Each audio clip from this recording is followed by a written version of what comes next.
Good morning, everybody, or afternoon. I am Tammy Nation, host of Headline Hits here on the LWN Network, each and every day, Monday through Thursday, noon Eastern Standard Time. Thank you guys for joining me today. I hope you're having a great Wednesday as we approach the middle of the week here. We've got a lot of interesting headlines again today to cover, so let's go ahead and get started on today's headlines. The first one, that is a good thing. The Ukraine has agreed to a 30-day ceasefire with Russia after negotiations with the United States. It's good news. And now the negotiations carry over to Russia to settle it in their end as well. So they're going to head on over to Russia and see what they can be done with that.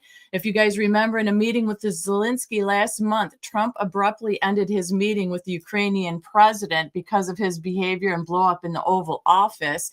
He was actually told to leave the White House and not come back until he's ready for peace talks. He was defiant and disrespectful in that Oval Office meeting. So he seems to have come to his senses, because after that blow up, the President Donald J. Trump, paused all the military aid to Ukraine after Zelensky suggested the war with Russia would last a long time. The pause halted all military aid that was currently in transit to Ukraine. President Trump also stopped sharing critical intelligence with Ukraine until Zelensky moved toward the peace plan with Russia. So this week, Secretary of State Marco Rubio met with Ukrainian delegation in Jeddah and Saudi Arabia, negotiating for 8 long hours. The result was Ukraine agreed to a ceasefire. In a statement, the U.S. said it will immediately lift the pause on intelligence sharing and resume security assistance to Ukraine. Next up, Rubio does take the negotiations to Russia to find a ceasefire and a peace deal from their end, and we'll keep you guys posted on that.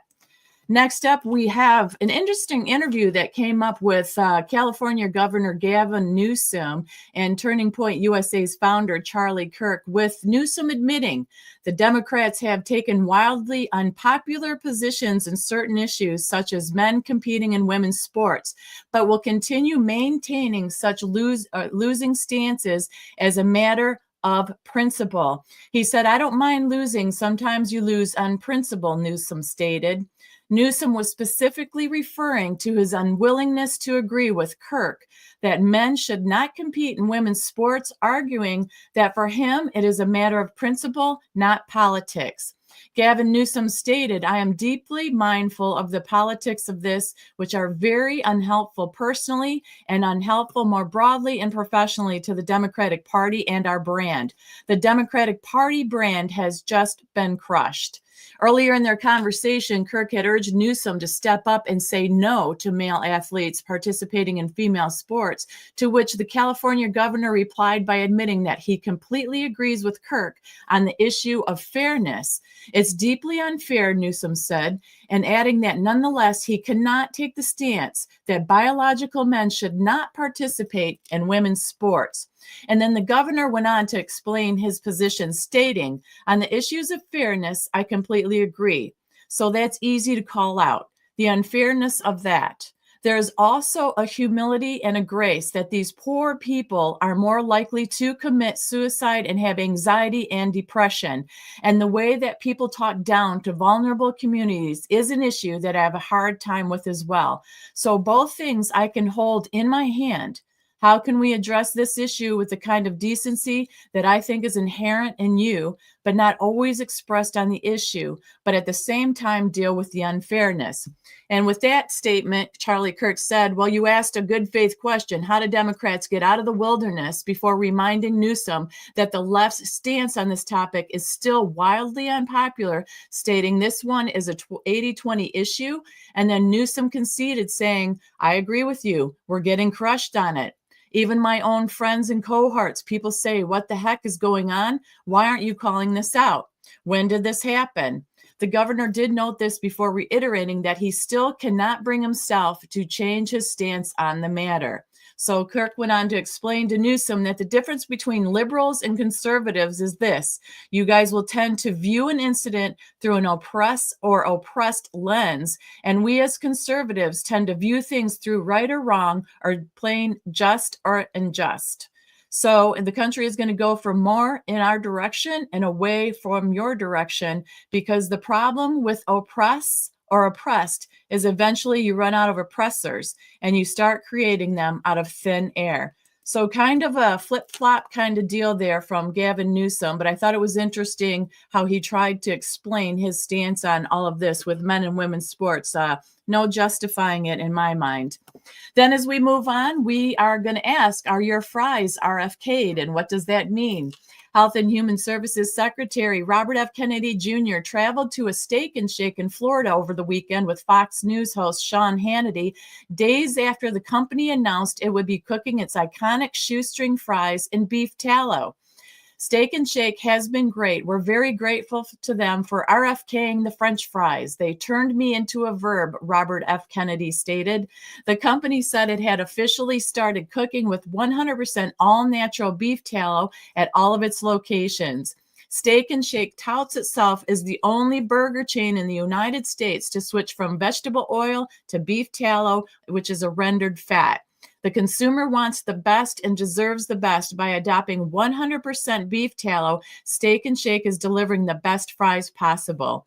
RFK Jr. has touted beef tallow as a healthier alternative to seed oils. We all know about seed oils and processed food. Seed oils are one of the main things in processed food. So going to beef tallow is really a good thing and makes us all healthier.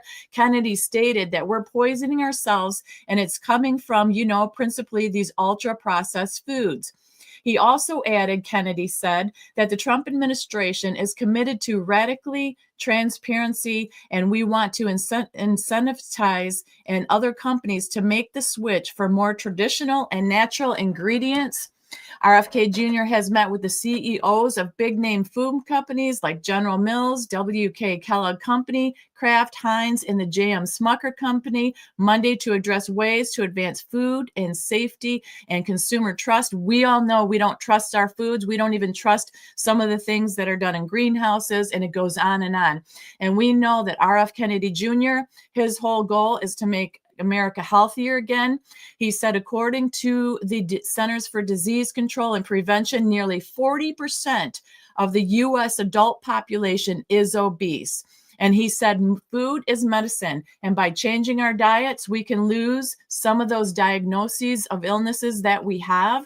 He said, this generation of our kids is the first generation in 200 years that is going to have a shorter lifespan than their parents. We're letting down these kids, and there is a moral issue here, Kennedy stated. We need to start grappling with it because it's a moral issue. It's a financial issue. Healthcare costs are going to sink us, and the only way that we're going to solve it is by changing what we eat. And I can agree to that as well. The next one we have up is a confusion of gender in children study that came out of the Netherlands. This is another study that I think is very important as we talk about everything that we've been facing with gender confusion, young kids, even adults. This study confirms that most gender confused children do grow out of it. The adult mind doesn't even fully form for rational thought until the ages of 21 to 25, which we're well aware of that, right, you guys? Well, Gateway posted the article originally from WND.com, which is a new 15-year study confirming that most of these kids, if left alone, grow out of it. A report from the Daily Mail confirms the study results show that being trans is usually just a phase for kids. Researchers in the Netherlands tracked more than 2,700 children from ages 11 to their mid-20s, asking them every 3 years of feelings regarding their gender. Results showed at the start of the research around 1 in 10 children, which is 11%, expressed gender non-countedness to varying degrees. However, by the age of 25, only 4% said they often or even sometimes were discontent with gender. The results of the current study may help adolescents realize that it is absolutely normal to have some doubts about one's identity and one's gender identity during this age, and that it is also relatively common. The study found under the Biden administration that transgender ideology had exploded in popularity over the last few years, as we have seen. Multiple federal moves insisted that transgender rights supersede even the U.S. Constitution, and that chemicals to alter physical characteristics and even surgical mutilations of healthy bodies is normal, even beneficial. The study prompted Patrick Brown of the Ethics and Public Policy Center to say this study provides even more reason to be skeptical towards aggressive steps to facilitate gender transition in children and adolescents. The fact that the rates of satisfaction are lower even just a few years later suggests that for the vast majority of people, prudence and caution rather than rush towards permanent surgeries or hormone therapies will be the best approach for teenagers struggling to make sense of the world and their place in it. He also noted the evidence suggesting that policies banning gender transition for children make a great deal of sense. He said sense, everyone. The study asked participants to respond to, "I wish to be of the opposite sex" at 6 points over 15 years. The results documented in the archives of sexual behavior confirmed 78% had the same feeling about their gender over the 15 years, 19% became more content, and only 2% were less comfortable. The study, too, found gendered non-contentedness being relatively common during early adolescence and in general decreases with age. It appears to be associated with a poor self-concept and mental health throughout development. Dr. Jay Richards of the Richard and Helen DeVos Center for Life, Religion, and Family told the Daily Mail, "We've known for over a decade, that's 10 years, that most kids who experience distress with their sexed bodies resolve those feelings after they pass through natural puberty." Natural. He said up to 88% of gender dysphoric girls and 98% of boys desisted while going through puberty. That is why, he says, gender affirming care on minors is such an outrage. And we have to remind ourselves, everyone, a few things that we cannot do as a minor. We need to be 18 to vote, to sign contracts, enlist in the military, to buy a pet, or even get a tattoo. We need to be 21 to adopt a child, buy tobacco, buy alcohol, buy weed, and even gamble. So I'm thankful President Donald J. Trump and this administration is working to eliminate all these factors, allowing minors to get these surgeries done without at times even parental consent. To me, it's been a complete ambush on our children, and it needs to stop, and it should have never started.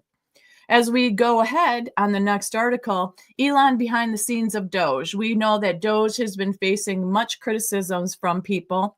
They don't like how they're investigating into personal things, the Treasury, on, even though they are finding all this corruption and not. So Elon did a behind the scenes interview with Fox, and Musk says Doge is transparent line by line on budget cuts.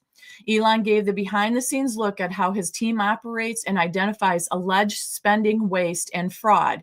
He said, "We look at the president's executive orders and we just follow the money.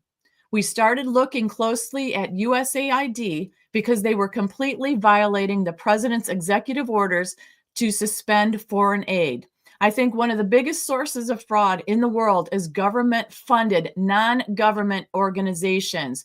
He says this is a gigantic fraud loophole where the government can give money to an NGO, and then there's no controls over that NGO. Musk also confirmed that the department has pretty much gained access to every government agency and its spending data, adding that Doge is transparent line by line on what expenditures it intends to slash. Elon has pushed back on those that have criticized Doge over its access to federal systems, including the Treasury Department's payment system, as well as the moves to cancel federal contracts and make cuts at various agencies.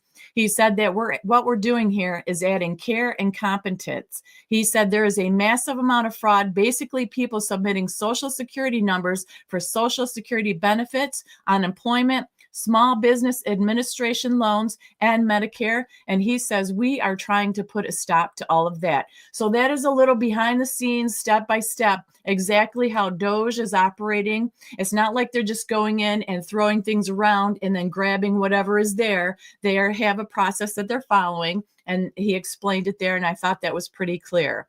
As we move on to the big story from yesterday or last night, the House did pass legislation yesterday to avert that partial government shutdown and fund federal agencies through September. It provides critical momentum as the measure now moves on to the Senate, where the bipartisan support is going to be needed to get it over this finish line. Republicans needed an overwhelming support from their members to pass the funding measure, and they got it in the 217 to 213 House vote. Just one Republican, Rep. Tom Massey of Kentucky, voted against the measure, and just one Democrat lawmaker, Rep. Jared Golden of Maine, voted for it. In the Senate, they'll need to support from at least 8 Democrats to get the bill to President Trump's desk. It is one of the biggest legislative tests so far for President Trump's second term here, and it prompted J.D. Vance. I spoke yesterday about how he was there on Capitol Hill to rally support and become the mediator between both sides. Speaker Mike Johnson moved ahead on the bill, essentially daring Democrats to oppose it and risk a shutdown that would begin Saturday if lawmakers failed to act on the continuing resolution. Johnson stated that we did our job today just moments after the vote.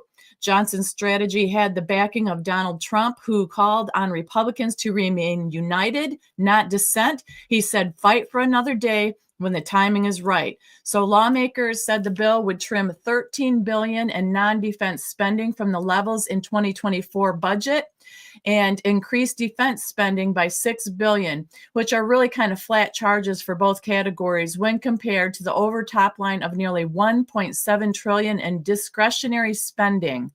The bill does not cover the majority of government spending, including Social Security and Medicare, because funding for those two programs usually is on autopilot, and it's regularly reviewed by Congress. Also, this is just late in breaking just now, right before I went on the air. Rep. AOC Alexandria Cortez was just hit with an ethics complaint about several troubling expenses. Go figure, right? It's including $4,550 in dance training. The complaint was made by Americans for Public Trust, which is a private watchdog group that targets corruption. The group just sent a complaint to the Office of Congress, Congressional Ethics, that is. And even though we want to have justice right now, we have to remember that there is a due process, and that due process starts with a complaint, which they just filed.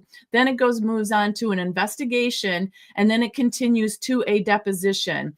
And without the due process, we know that they're going to get off. So at least this is a start. Even though we want answers now, we want all these people to pay the price now, we have to remember due process so we get rid of it permanently, we correct it, and we can move on. Also, President Donald J. Trump staying busy today. He is hosting Irish Prime Minister Michel Martin, also called the Taoiseach. And that is head of St. Patrick's Day celebration. And you can name him Michelle or Mikel. Depending on where you're from, his name is pronounced different ways. And he is doing that today. Also, as we move towards the end of today's broadcast here, I want to remind you guys, tonight at 9 p.m. Eastern Standard Time, please join LW right here with co-host Jeff B. at 9 p.m. Eastern Standard Time, right here on the LWN network. They are going to spill the beans on some interesting topics. It's always a good time when Jeff B. joins the show, and he has some behind-the-scenes looks at things. One of the things that is interesting that they're going to be talking about is, I'll just let the cat out of the bag a little bit so you guys are encouraged to check into this, is the auto pen. If you haven't heard about what an auto pen is, or the AutoPen, I suggest that you Google it, check into it. Don't forget to join LW tonight to find out that and more, whatever they're going to talk about. It is going to be a good time. Once again, they'll be here 9 p.m. Eastern Standard Time. And that's it for Headline Hits today, this Wednesday, March 12th, 2025. I will be back tomorrow with another one. And take care. God bless you guys. Have a great rest of your day. Thanks again for joining me. Like, share, and subscribe to the channel, please. And I'll talk to you tomorrow.